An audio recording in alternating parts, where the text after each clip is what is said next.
Evangelho de Lucas, capítulo 2, a partir do verso 25. Diz assim a palavra do Senhor. Havia em Jerusalém um homem chamado Simeão. Ele era justo e temente a Deus, esperava a consolação de Israel, e o Espírito Santo estava sobre ele. E o Espírito Santo lhe havia revelado que ele não morreria antes de ver o Cristo da parte do Senhor. Assim, movido pelo Espírito, foi ao templo, e quando os pais levaram o menino Jesus para fazer por ele conforme ordena a lei, Simeão tomou nos braços e louvou a Deus, dizendo: Senhor, agora podes deixar ir em paz o teu servo, segundo a tua palavra, pois os meus olhos já viram a tua salvação, a qual preparaste diante de todos os teus servos, de todos os povos, luz para a revelação aos gentios e para a glória do teu povo Israel. E o pai e a mãe do menino se admiravam com as coisas ditas sobre ele. Senhor, meu Deus, meu Pai, está aqui a tua palavra, está aqui o teu povo, está aqui o teu servo. Que o teu Santo Espírito faça uma obra no meio de nós e em nós, e que não seja falado nada de homem, mas do Senhor. Que o Senhor venha fazer uma obra através de mim, para a honra e glória do teu santo e bendito nome. E em nome de Cristo Jesus que oramos e agradecemos. Amém.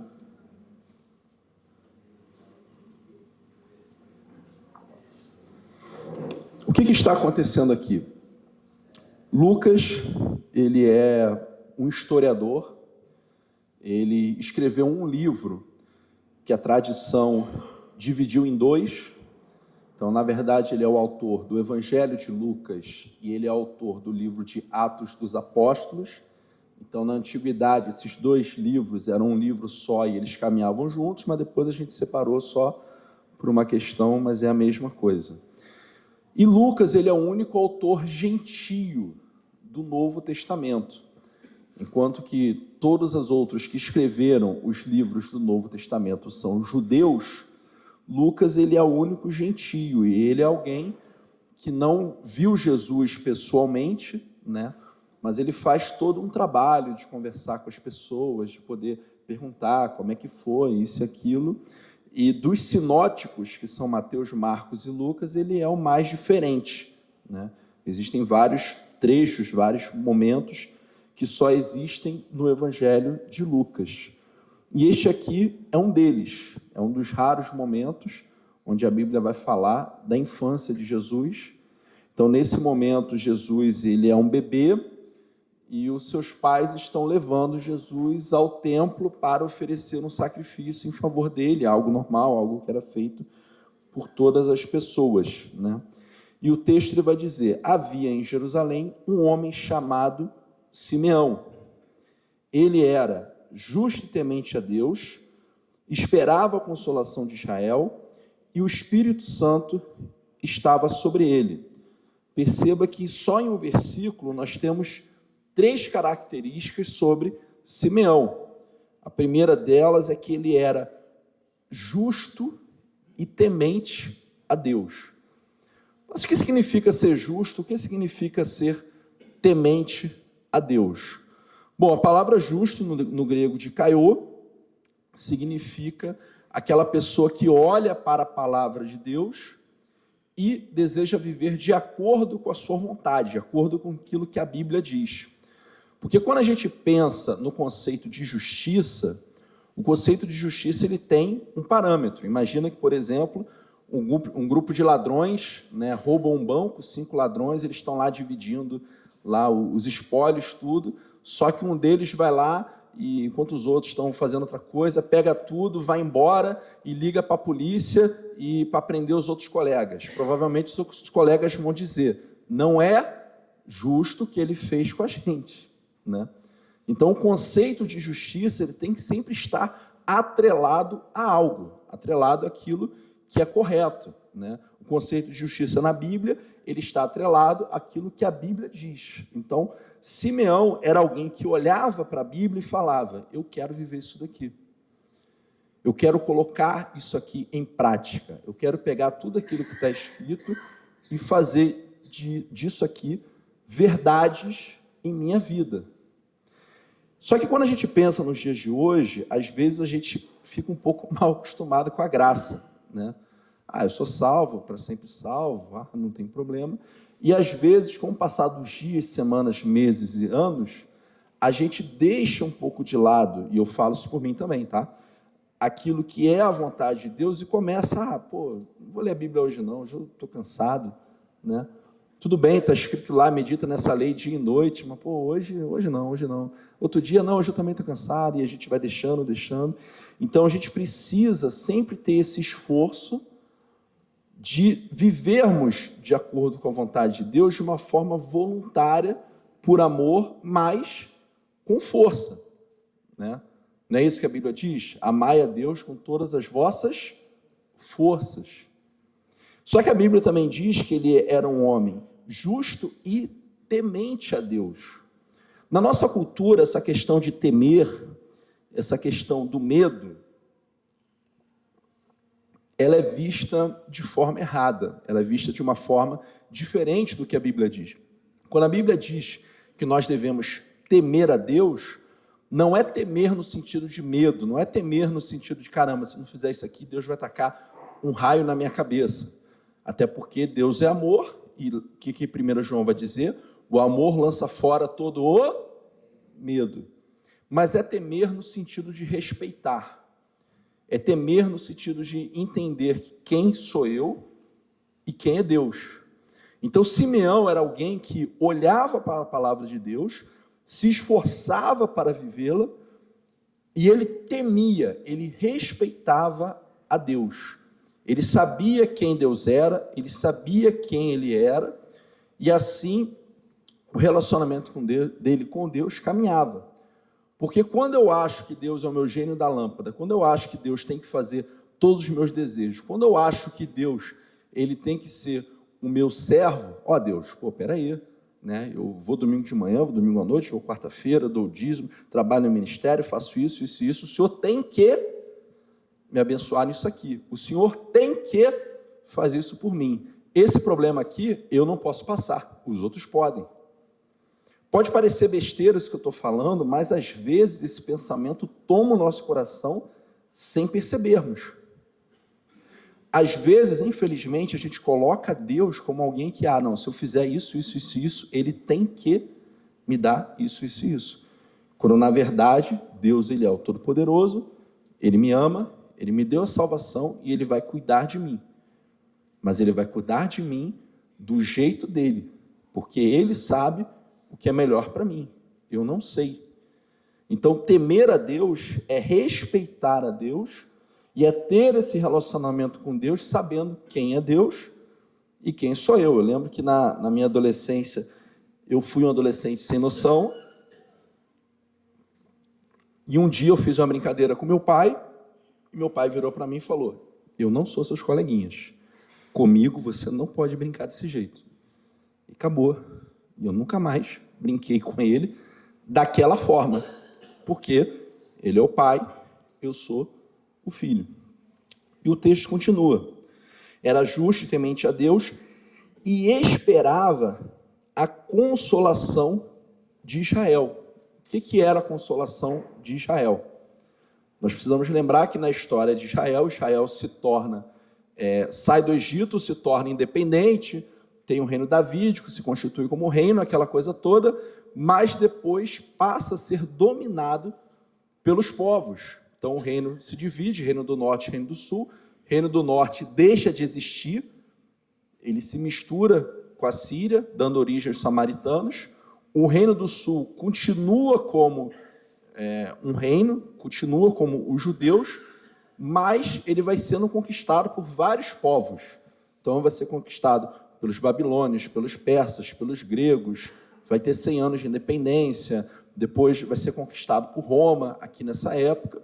E havia uma promessa da parte de Deus que um dia o Senhor levantaria um Messias para consolar, para libertar Israel. Eles entendiam que, na verdade, era uma libertação política, mas, na verdade, é uma libertação espiritual, uma libertação de salvação. Então, diz aqui: esperava a consolação de Israel, e o Espírito Santo, estava sobre ele. E essas palavras aqui são muito interessantes, porque no Velho Testamento, as pessoas não tinham o Espírito Santo como nós temos. Cada um de nós aqui, no instante, no momento que confessou o Senhor Jesus como Senhor e Salvador da sua vida, nós fomos selados com o Espírito Santo da promessa, Efésios 1,13.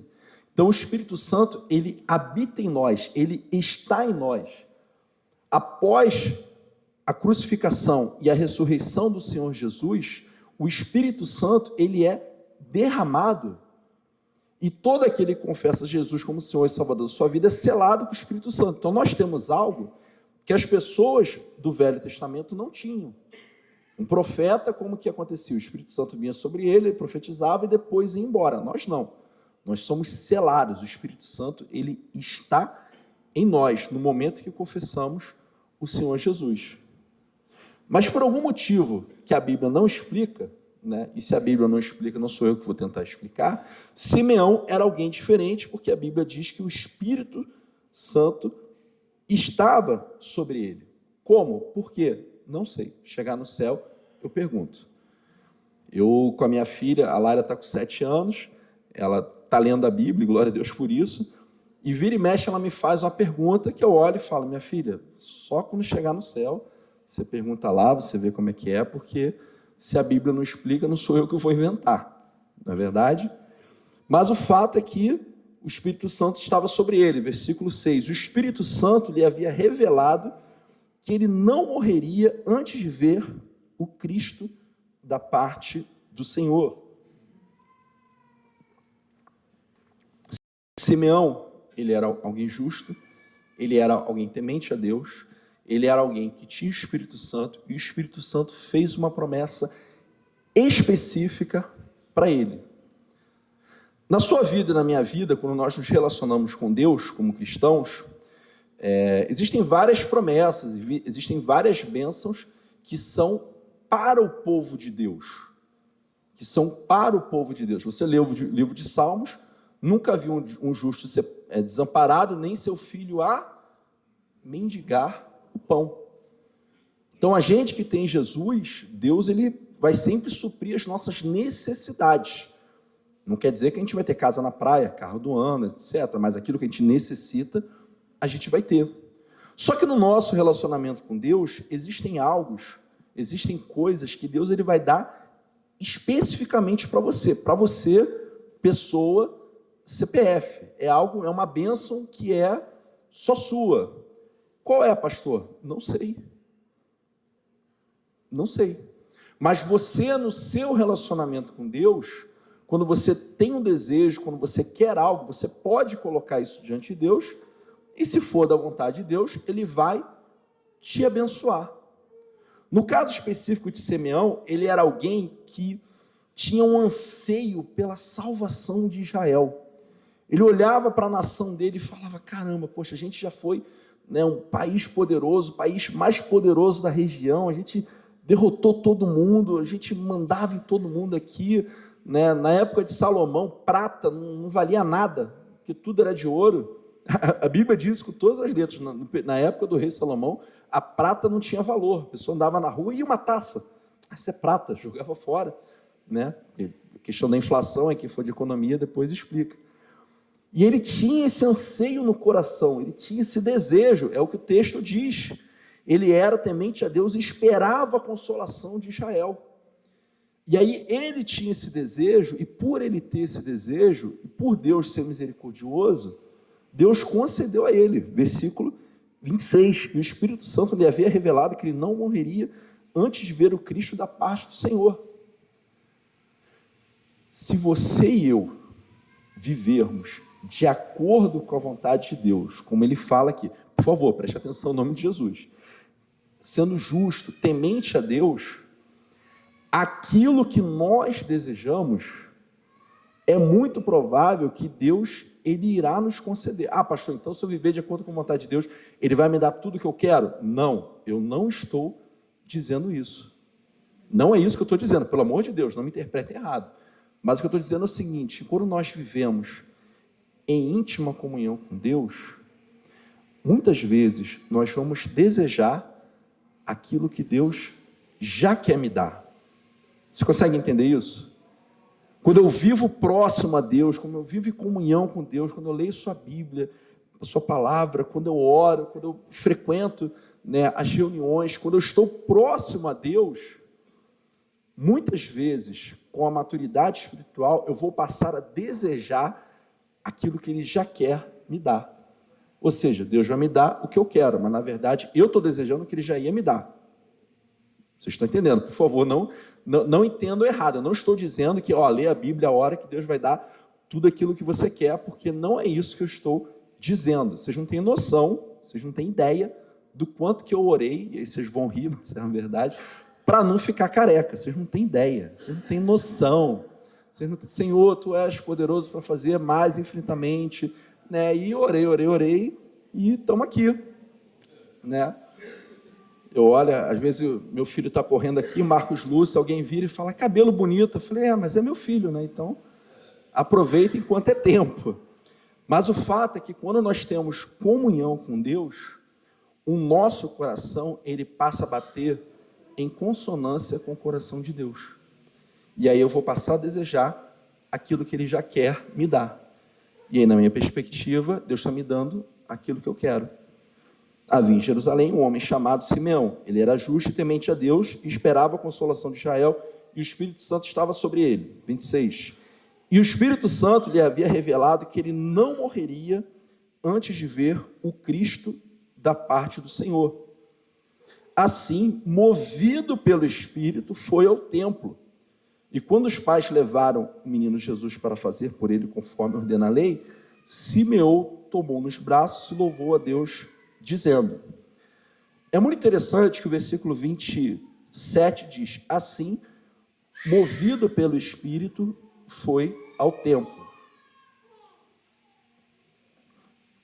Eu não sei vocês, mas eu era aquele aluno que quase nunca faltava à escola. E sempre que por algum motivo eu faltasse, acontecia algo extraordinário. Não sei vocês, eu não faltava nunca, mas no dia que eu faltava, Leonardo, você não sabe, o lanche aqui ontem foi algodão doce. Foi, mas como assim? Aqui, Alguma coisa diferente acontecia. O fato é que o texto ele vai dizer, assim movido pelo Espírito. Quando nós vivemos em comunhão íntima com Deus, em alguns momentos, o Espírito Santo ele vai falar ao seu coração para você fazer algo. O Espírito Santo.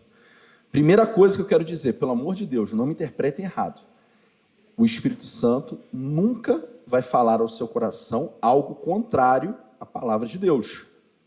Tá bom? O Espírito Santo nunca vai falar algo ao seu coração contrário à palavra de Deus. Eu já contei isso daqui, acho que primeira vez que eu preguei, que na igreja que eu fui batizado, teve uma reunião de oração, um culto de quarta-feira, e os irmãos reunidos, e um faz um pedido, faz o outro, aí uma irmã levanta a mão, quero fazer um pedido. Qual?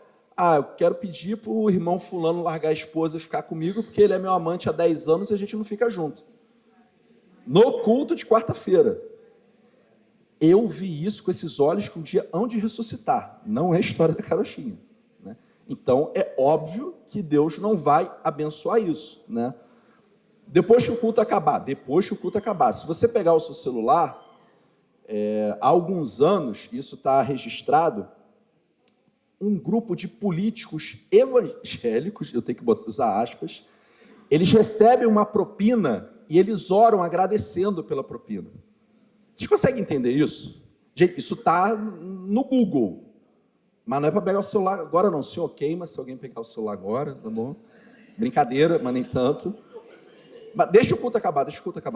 Mas é sério, se você botar no Google, políticos evangélicos orando pela propina, tem esse vídeo, passou no Jornal Nacional.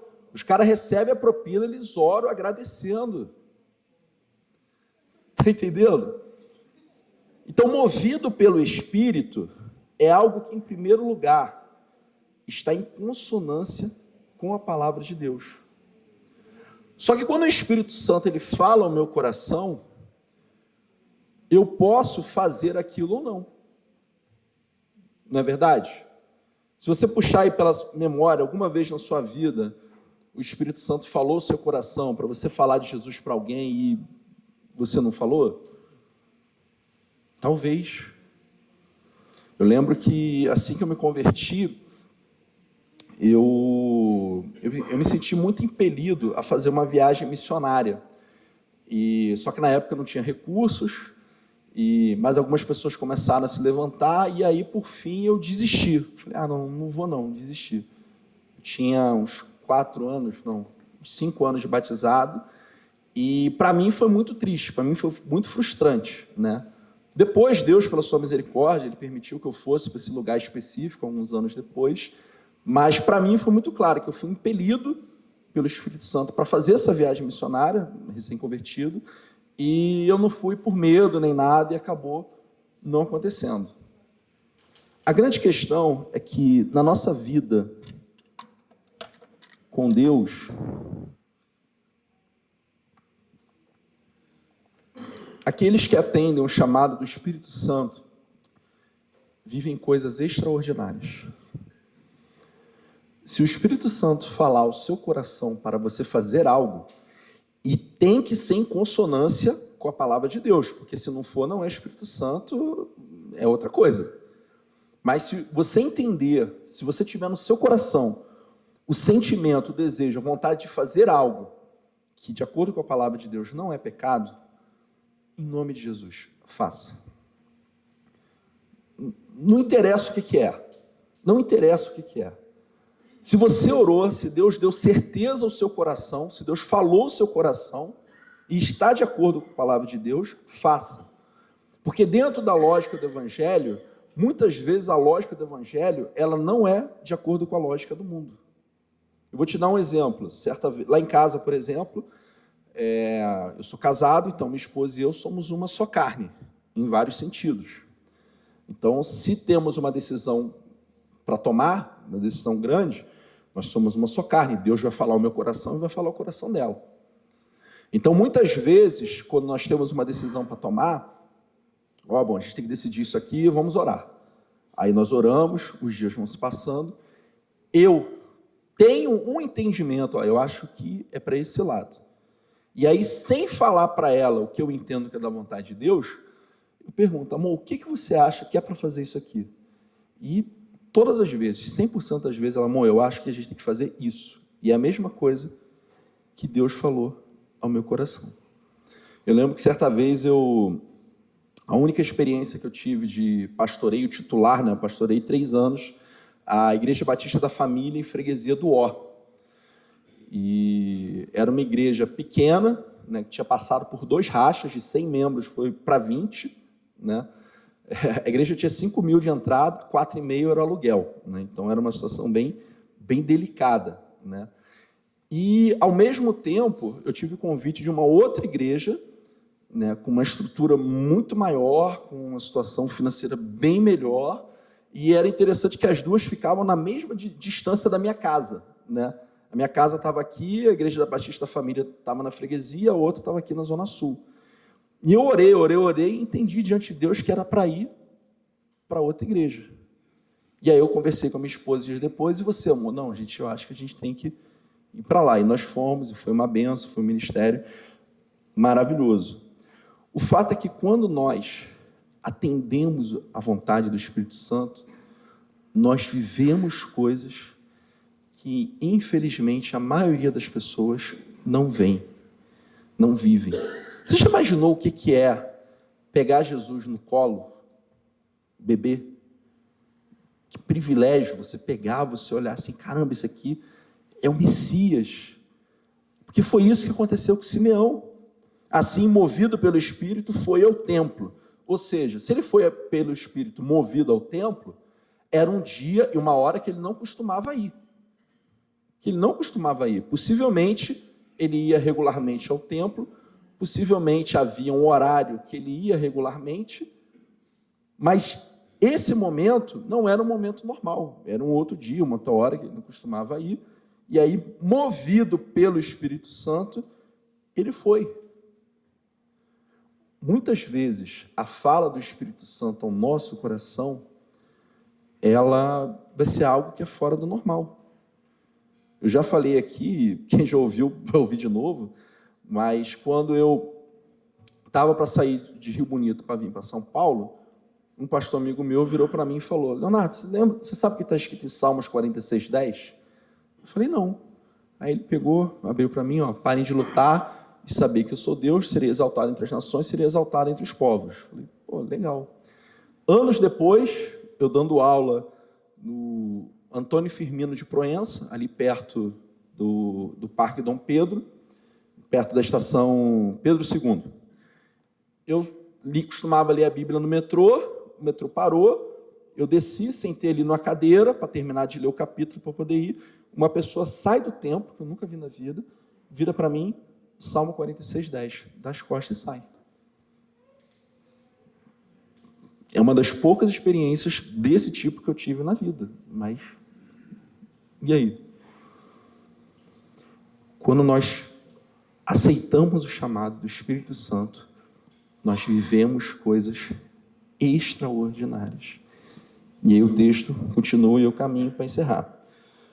Simeão tomou nos braços e louvou a Deus, dizendo: Senhor, agora podes deixar ir em paz o teu servo, segundo a tua palavra, pois os meus olhos já viram a tua salvação, a qual preparaste diante de todos os povos, luz para a revelação aos gentios e para a glória do teu povo Israel. Simeão olhou e falou assim: Deus, o Senhor prometeu, o Senhor cumpriu, agora eu posso partir, agora eu posso ir. Eu tenho certeza aqui que ninguém está com pressa de ir para o céu. Alguém está? Se todo mundo aqui for fazer uma fila, quem quer ser o primeiro? Levanta a mão. Quer ir primeiro? Quer ir agora, hoje? Pode ser. Então, mas você viu que 3 pessoas levantaram a mão. Eu quero ficar por último, né? A fila vai ser por altura, tá? Que fique claro. Então, eu estou aqui do menor para o maior. Mas, brincadeira, né? Mas eu acho curioso, eu acho interessante esse sentimento que algumas pessoas têm. Eu lembro que eu tinha uma vizinha, e inclusive ela veio a falecer pouco tempo depois, né? A gente conversando um dia lá, tomando um solzinho, a pandemia estava acabando, e ela vira e fala: eu quero partir logo. Aí eu: mas como assim? Não, pô, já fiz tudo de fazer, filho criado, neto criado, né? Não tem muito o que fazer. Olhei assim, eu particularmente acho estranho um pouco esse sentimento, né? Mas existem pessoas que têm, é o caso de Simeão. Simeão, ele já tinha possivelmente uma certa idade, Deus havia feito uma promessa para ele e ele teve esse sentimento de missão cumprida. Pronto, agora eu posso ir. Só que só tem o sentimento de missão cumprida quem ouve e faz aquilo que o Espírito Santo diz. E aí eu te pergunto, como que está o seu coração hoje? O meu desejo é que cada um de nós, assim como Simeão, sejam pessoas tementes a Deus, justas diante de Deus, e que nós possamos atender ao chamado do Espírito Santo para que possamos viver as coisas maravilhosas e extraordinárias que o Senhor tem para mim e para você. Lembre-se, se nós tivermos íntima comunhão com Deus, Deus ele vai nos dar aquilo que nós desejamos. Não porque ele simplesmente vai cumprir um desejo, mas sim porque eu vou querer aquilo que ele já ia me dar. Amém? Pai, obrigado pelo privilégio que tivemos de pensar e nos debruçarmos sobre a sua santa e bendita palavra. Trabalha em nossos corações, perdoa nossos pecados e ajuda-nos a sermos pessoas justas, tementes a Deus, que se deixam ser movidas pelo teu Santo Espírito, para que possamos viver aquilo que o Senhor tem para nós, já tem para nós preparado. Se conosco, obrigado por tudo, eu que te peço e agradeço em nome de Jesus. Amém.